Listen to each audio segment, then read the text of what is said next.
प्यारे बच्चों, आज बहुपद का ज्यामितीय अर्थ बताएंगे। ठीक है, तो बहुपद के शून्यांकों का ज्यामितीय अर्थ, इसे हम बहुपद का ज्यामितीय अर्थ ज्ञात जानने के लिए हम ग्राफ पर x अक्ष पर y अक्ष पर दिए गए बहुपद का आलेख खींचते हैं। ठीक, अब दिया गया बहुपद यदि रैखिक बहुपद है, रैखिक बहुपद होने का मतलब चर की अधिकतम घात 1 होगी। ठीक, अर्थात बहुपद का रूप होगा px = ax + b, जहाँ a ≠ 0।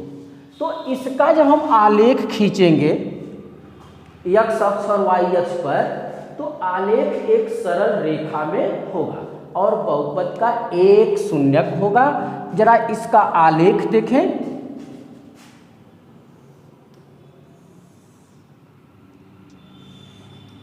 इस प्रकार होगा। ठीक है, x अक्ष को कितने बिंदु पर काटा है? एक बिंदु पर। ठीक है, और यह जो है प्रथम स्थिति का होगा,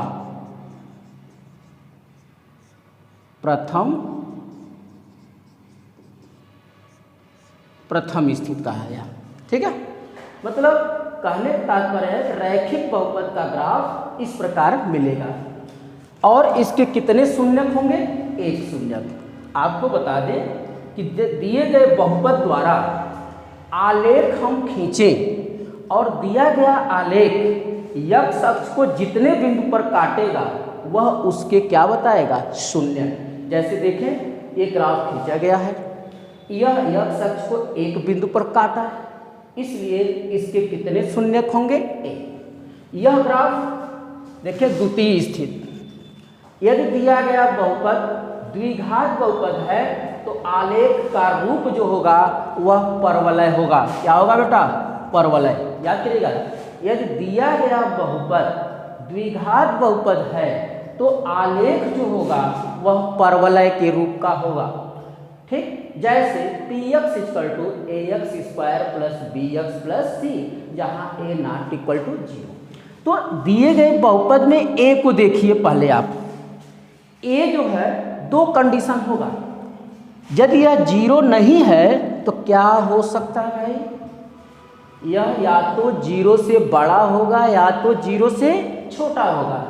a जो है a ≠ 0, इसका मतलब है कि a जो होगा या तो 0 से बड़ा होगा या तो 0 से छोटा।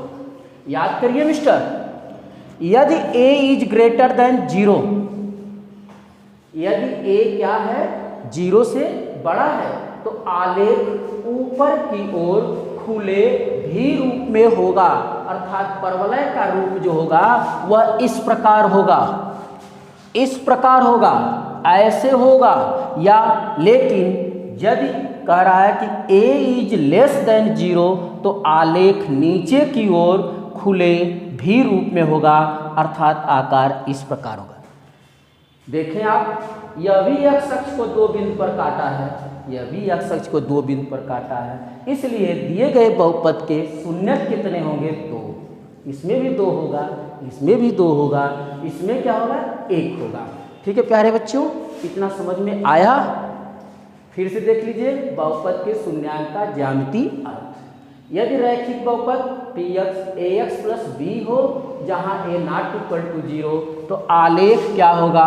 एक सरल रेखा में होगा और उस बहुपद के शून्यक क्या होंगे? 1। ठीक है, यदि दिया गया बहुपद द्विघात बहुपद है तो आलेख जो होता है वह परवलय रूप में होता है। यदि a > 0 तो आलेख ऊपर की ओर खुले भी रूप में होगा और यदि a < 0 तो आलेख नीचे की ओर खुले भी रूप में होगा।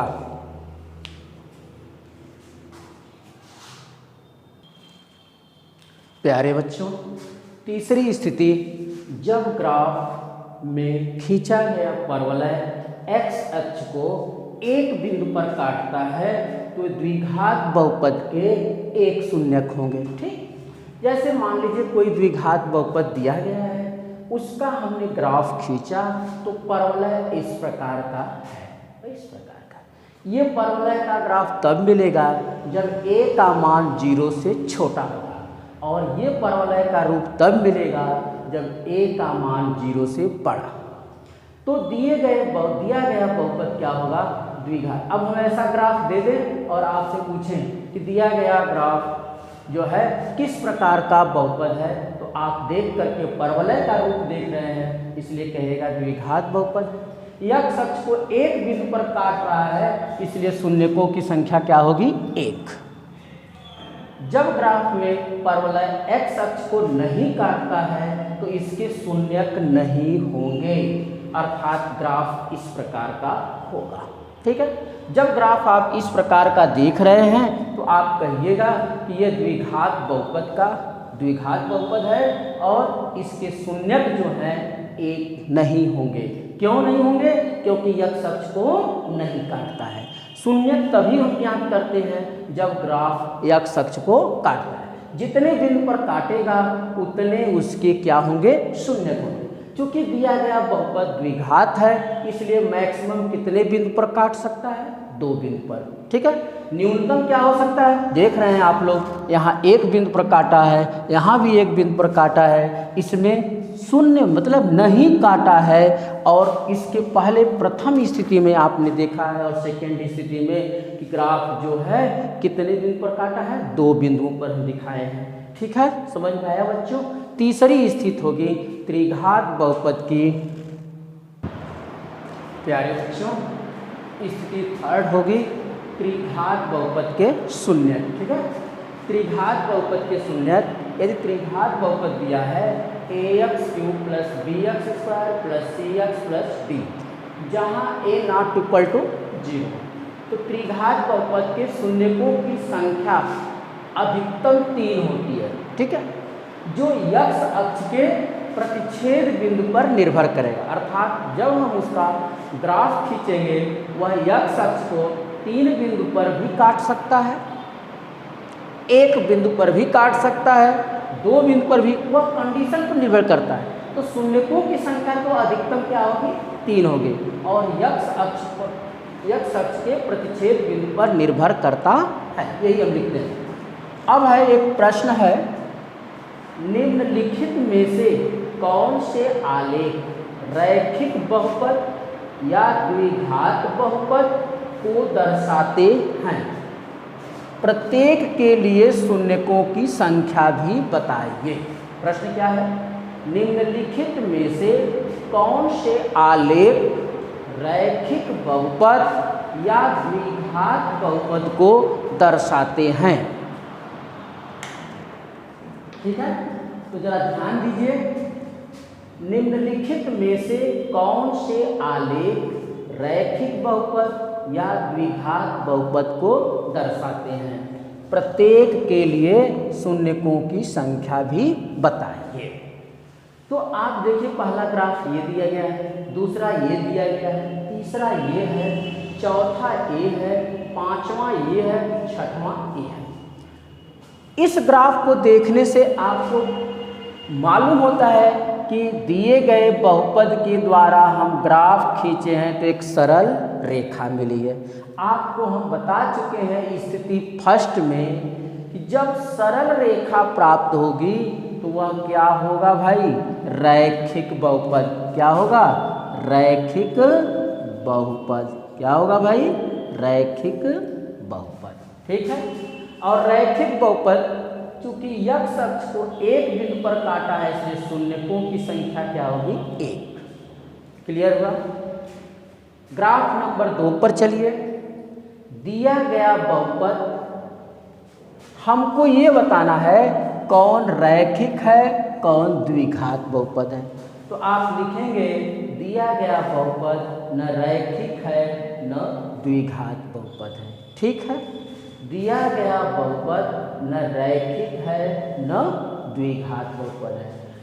ठीक, और इसके शून्यकों की संख्या दिखाने के लिए आप देखें x अक्ष को 1 बिंदु, 2 बिंदु, 3 बिंदु पर काटा है, इसलिए शून्यकों की संख्या क्या होगी, 3। ये मत कहिएगा कि y अक्ष को भी काटा है तो इसको भी गिन ले, नहीं बेटा।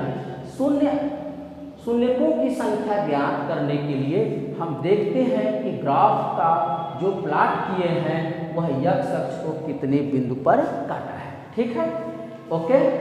अब जरा ध्यान दीजिए, हम चित्र नंबर 3 में चल रहे हैं। तो ग्राफ जो है हमको इस टाइप का मिल रहा है। ठीक है, किस आकार का मिल रहा है? परवलय। जो ही हमने परवलय लिखा देखा तुरंत कहेंगे कि दिया गया बहुपद क्या है? द्विघात बहुपद। और दिया गया बहुपद क्या है? द्विघात बहुपद है। और इसके शून्यकों की संख्या 1 होगी। क्यों 1 होगी? क्योंकि यक्स अक्ष को एक बिंदु पर काटा है। ठीक, द्विघात बहुपद में शून्यकों की अधिकतम संख्या क्या होती है? 2 होती है। उस कंडीशन में ग्राफ जो है यक्स अक्ष को 2 बिंदु पर काटेगा और परवलय का रूप लेगा। लेकिन यह परवलय का रूप तो दिया है, लेकिन एक बिंदु पर काटा है, इसलिए इसके शून्यकों की संख्या क्या होगी बेटा?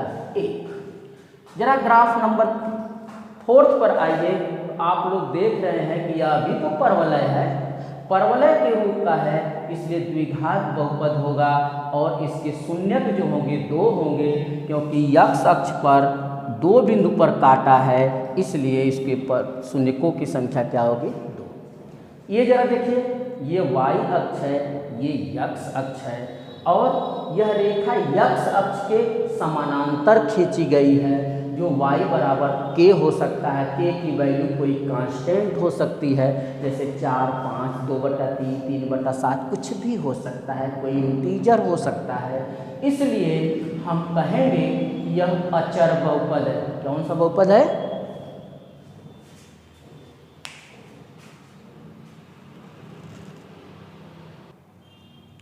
प्यारे बच्चों, तो द्विघात बहुपद होगा, 2 शून्यक।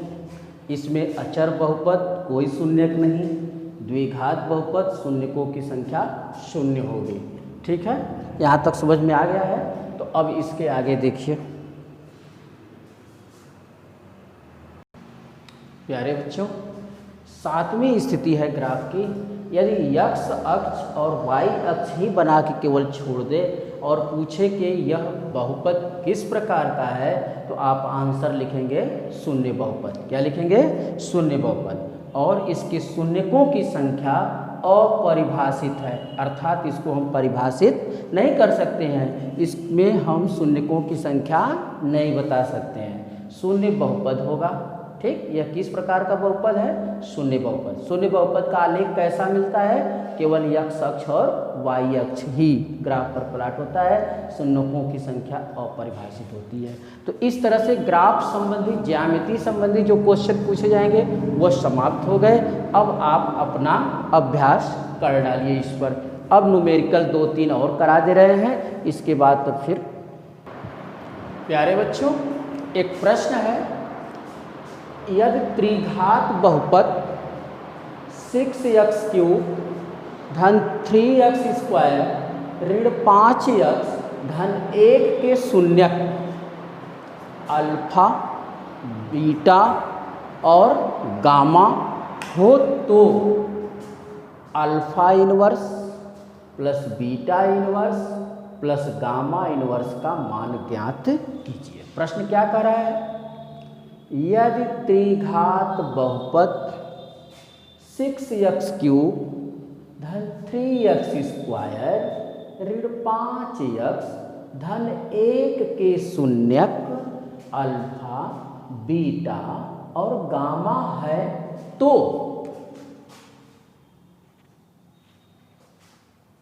Alpha inverse, beta inverse plus gamma inverse का मान ज्ञात कीजिए।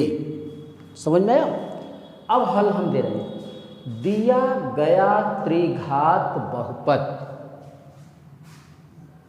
px बराबर 6x³ धन 3x² ऋण 5x धन 1, चूंकि शून्यक अल्फा, बीटा, गामा है तो शून्यकों का योग क्या ज्ञात किया हमने? शून्यकों का योग। शून्यकों का योग होता है त्रिघात बहुपद में बटाए हैं ऋण x² का गुणक बटे x³ का गुणक। जरा देखो, ऋण लगा लिए एक्स स्क्वायर का गुणक क्या भाई, धन 3 है, धन 3 लिख दिए। एक्स क्यूब का गुणक इसमें क्या है, 6 है, तो लिख दिए 3 एक कम 3, 3 दूना 6, ऋण 1/2। दो दो शून्यकों के गुणनफलों का योगफल क्या होगा, x का गुणक बटे x क्यूब का गुणक। अब x का गुणक देखिए दिए गए बहुपद में क्या है भाई, ऋण 5। x क्यूब का गुणक क्या है, धन 6, तो लिख दीजिए। अब अल्फा इंटू बीटा, दो दो शून्यकों के गुणनफल का योग, तो alpha into beta, beta in plus beta into gamma plus gamma into alpha, मिल गया क्या, ऋण 5/6।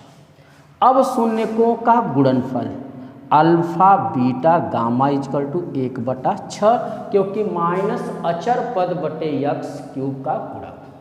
हमको ज्ञात करना है alpha inverse plus beta inverse plus gamma inverse का मान।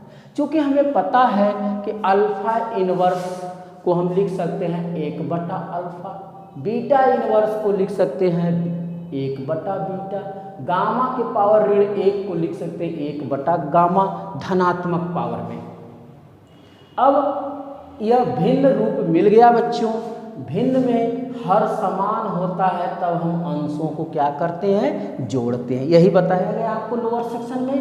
और नहीं समान है तो ये लघुत्तम ले लेते हैं हरों का। तो अल्फा बीटा गामा का लघुत्तम क्या होगा, alpha into beta into gamma. जिस प्रकार 3, 5 और 7 का लघुत्तम क्या होता है, 3 गुणे 5 गुणे 7 का LCM क्या होगा भाई, 3 गुणे 5 गुणे 7। उसी तरह अल्फा बीटा गामा का लघुत्तम क्या होगा, alpha into beta into gamma. Alpha से भाग दोगे बीटा गामा का 1 में मल्टीप्लाई, प्लस बीटा से भाग देंगे तो अल्फा गामा मिलेगा भागफल, और 1 में गुणा करेंगे तो अल्फा गामा होगा। फिर गामा से भाग लगाएंगे तो अल्फा बीटा भागफल मिलेगा, और अल्फा बीटा का इसमें गुणा करेंगे तो अल्फा बीटा मिलेगा। अब हम देख रहे हैं समीकरण 2 और 3। समीकरण 2 और 3 का यूज करना है बच्चों, इसको आप ज्ञात करिए चाहे न करिए कोई प्रभाव नहीं पड़ेगा। केवल इन्हीं 2 का यूज करना है, इन्हीं 2 के मानों को आप निकाल सकते हैं, इसको नहीं भी निकाल सकते हैं, हमको कोई दिक्कत नहीं है। तो समीकरण 2 और 3 के मानों का प्रयोग करने पर alpha inverse plus beta inverse plus gamma inverse, इसके प्लेस पर हम लिखेंगे क्या, ऋण 5/6, और alpha into beta into gamma इसके प्लेस पर लिखेंगे 1/6। देखिए लिखने का तरीका, ये जो है दोनों बराबर के लाइन के बीचों बीच रहेगा। ऋण 5/6 ऊपर होगा, 1/6 नीचे होगा। इसका मतलब है कि इसमें इससे भाग। अब इस भाग के चिन्ह को यदि भाजक आपका भिन्न है तो भाग के चिन्ह को गुणे में कर देते हैं, भाजक को बदल देते हैं। ये भाज्य होता है, ये भाजक। इस चिन्ह के पहले जो होता है वह भाज्य होता है, चिन्ह के बाद जो होता है वो क्या होता है, भाजक होता है। तो भाजक को रेसिप्रोकल कर देते हैं। 6 से 6 कट गया बच्चों, क्या मिल गया, x alpha inverse plus beta inverse plus gamma inverse equal to ऋण 5। ये सवाल कंप्लीट हो गया। ठीक है, इस टाइप के प्रश्न आते हैं इसलिए हमने आपको बता दिया। ठीक है, समझ में आ गया सबको। फिर कोई दिक्कत होगी तो फिर आप हमसे कॉपी चेक कराइएगा। तो प्यारे बच्चों, एक नया दूसरा प्रश्न है कि एक त्रिघात बहुपद प्राप्त कीजिए। क्या प्राप्त कीजिए, त्रिघात बहुपद जिसके शून्यकों का योग कामा 2 शून्यकों को एक साथ लेकर उनके गुणनफलों का योग तथा तीनों शून्यकों का गुणनफल क्रमशः 2, ऋण 7 और 14 है। हल देखो, जो मान लिया, देखिए हम ऐसे भी लिख सकते हैं, मान लिया त्रिघात बहुपद के शून्यक अल्फा और बीटा है, इसलिए अल्फा मान लिया त्रिघात बहुपद के शून्यक अल्फा, बीटा और गामा है। तो मान लिया अल्फा, बीटा और गामा, तो शून्यकों का योग alpha plus beta plus gamma बराबर 2, या हिंदी में ही आप लिख सकते हैं कि शून्यकों का योग क्या है 2।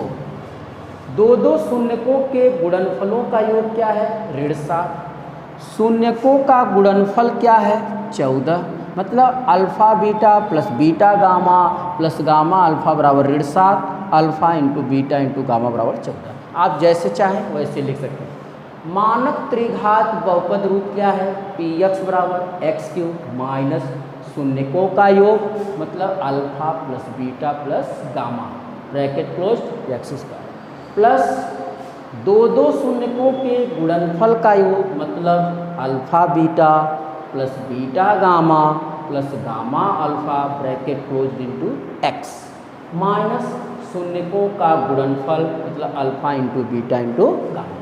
अब ये वैल्यू ले आकर के इसमें रख दीजिए, तो पी एक्स बराबर हो जाएगा एक्स क्यूब माइनस धन 2 है तो 2x स्क्वायर, ठीक है, धन दो शून्यकों का गुणनफल ऋण 7 है, धन देखिए ऋण 7 ब्रैकेट में लिखा हूँ इंटू एक्स ऋण 14 डॉट डॉट डॉट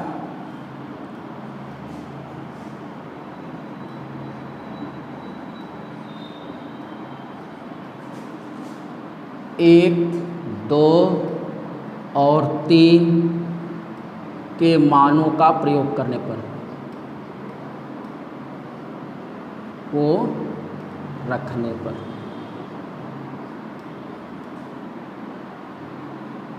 समीकरण नंबर है, ठीक है। अब पी एक्स, तो अभीष्ट त्रिघात बहुपद क्या होगा पी एक्स बराबर एक्स क्यूब ऋण 2x स्क्वायर ऋण 7x धन 14, ठीक है, ये आंसर हो जाएगा। इस टाइप के भी प्रश्न आते हैं, ठीक है। अब एक दूसरा प्रश्न होगा आपका नया, फिर देखें आप लोग प्यारे बच्चों। एक क्वेश्चन है यदि बहुपद एक्स क्यूब ऋण 3x स्क्वायर धन x प्लस 1 के शून्यक a minus b a plus b हो तो a और b के मान ज्ञात कीजिए। क्या क्वेश्चन है, यदि बहुपद x क्यूब ऋण 3x स्क्वायर धन x प्लस 1 के शून्यक a ऋण b ए प्लस बी हो तो a और b के मान ज्ञात कीजिए। चूँकि दिया गया बहुपद px बराबर होगा x क्यूब ऋण 3x स्क्वायर धन x धन 1।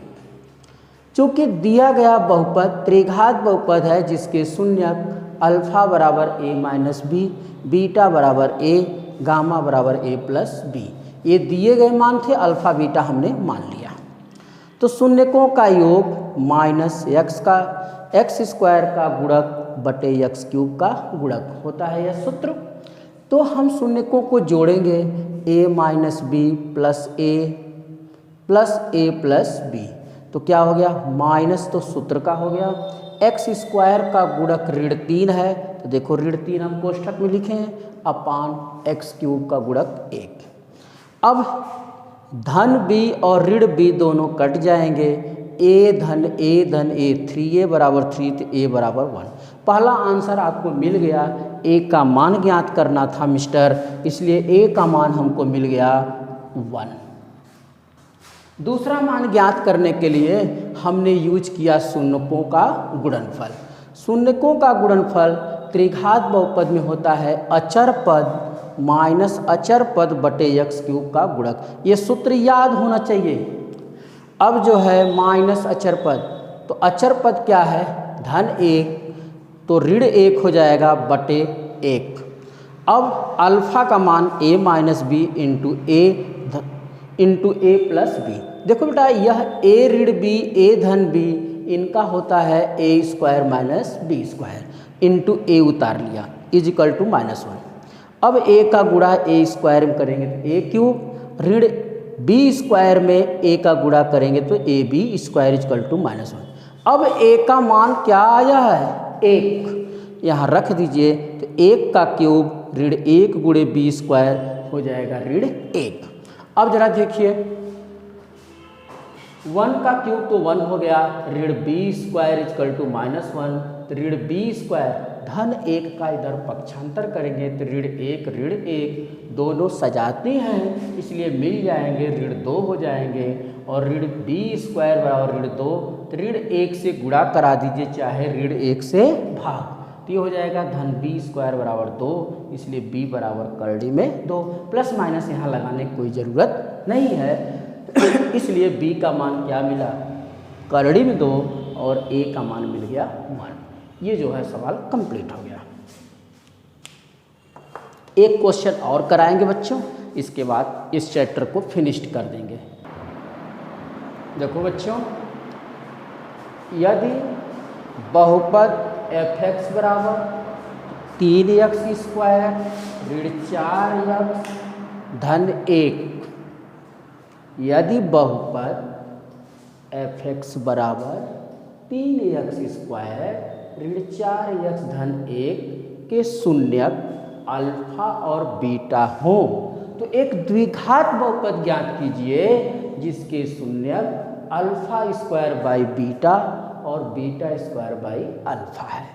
तो ध्यान दीजिए, मानक द्विघात बहुपद जिसके शून्यक क्या है, अल्फा स्क्वायर बाई बीटा और बीटा स्क्वायर बाई अल्फा है, तो px बराबर हो जाएगा x स्क्वायर माइनस शून्यकों का योग इंटू x प्लस शून्यकों का गुणनफल। तो देखो बेटा, यहाँ शून्यकों का योग हम शून्यकों का योग लिख दिए और यहाँ गुणनफल लिख दिए। x स्क्वायर उतार लिए, इनका एलसीएम लेंगे तो अल्फा इंटू बीटा, यहाँ हो जाएगा अल्फा क्यूब, यहाँ हो जाएगा बीटा क्यूब, क्योंकि बीटा से भाग दोगे तो अल्फा आएगा, अल्फा स्क्वायर का गुणा कराओगे अल्फा में तो अल्फा क्यूब हो जाएगा, फिर यहाँ से भाग दोगे तो बीटा आएगा, बीटा स्क्वायर में बीटा का गुणा करोगे तो बीटा क्यूब होगा। एक बीटा से बीटा कट गया, एक अल्फा से अल्फा कट गया, क्या बचा, अल्फा इंटू बीटा। दिए गए बहुपद f(x) 3x स्क्वायर ऋण 4x धन 1 के शून्यक क्या है, अल्फा और बीटा है, तो अल्फा प्लस बीटा बराबर क्या हो जाएगा भाई, ऋण x का गुणक बटे x स्क्वायर का गुणक, तो x का गुणक ऋण 4 है और x स्क्वायर का गुणक 3 है, तो अल्फा प्लस बीटा की वैल्यू आ गई 4/3। अल्फा इंटू बीटा की वैल्यू मतलब शून्यकों का गुणनफल, अचर पद बटे x स्क्वायर का गुणक, अचर पद क्या भाई, धन 1 है और x स्क्वायर का गुणक क्या है 3, अल्फा इंटू बीटा का मान 3। अब आपके ऊपर डिपेंड करता है कि हम अल्फा और बीटा की वैल्यू ज्ञात करें या हम सीधे हमारे मतीन हल करें। यदि जो लड़का अल्फा और बीटा की वैल्यू ज्ञात करना चाहता होगा तो alpha plus beta equal to 4/3, alpha into beta बराबर 1/3, तो वह लड़का अल्फा माइनस बीटा का होल स्क्वायर बराबर सूत्र यूज कर देगा, अल्फा प्लस बीटा का whole square -2 times alpha into beta. उस सूत्र से अल्फा माइनस बीटा की वैल्यू ज्ञात करके एक बार जोड़ करके अल्फा का मान निकाल लेगा, फिर अल्फा का मान आ जाएगा तो बीटा का मान ज्ञात कर लेगा। उस तरह से भी ज्ञात कर सकता है, या अल्फा इंटू बीटा बराबर 1/3 है तो अल्फा बराबर क्या हो जाएगा 4/3 ऋण बीटा, ला करके यहाँ रख दीजिएगा, फिर बीटा का गुणा करा करके द्विघात समीकरण बनाइएगा अल्फा और बीटा, जैसे आपकी इच्छा आवे, आपको समझ में आए अल्फा और बीटा का मान निकालना है। बहरहाल हमने क्या किया, हमको मालूम है कि alpha cube plus beta cube का मान मिल जाए, अल्फा इंटू बीटा का मान मिल जाए तो हम इसको बता सकते हैं। इसीलिए हमने क्या किया, एक सूत्र बताया है आप लोगों को, a क्यूब धन b क्यूब बराबर होता है a धन b का whole cube -3ab within bracket a plus b। तो alpha cube plus beta cube बराबर हो जाएगा अल्फा धन बीटा का whole cube -3 times alpha into beta, alpha plus beta. इस सूत्र का यूज करने के लिए हमको इसका भी मान मालूम है, इसका भी मान मालूम है और इसका मान हम बड़े आसानी से ज्ञात कर सकते हैं बच्चों। तो जरा ध्यान दीजिए आप इसके आगे। तो प्यारे बच्चों, alpha cube plus beta cube बराबर अल्फा प्लस बीटा का whole cube -3 alpha into beta alpha plus beta. Alpha plus beta का मान 4/3, अल्फा इंटू बीटा का मान 1/3 रख दो।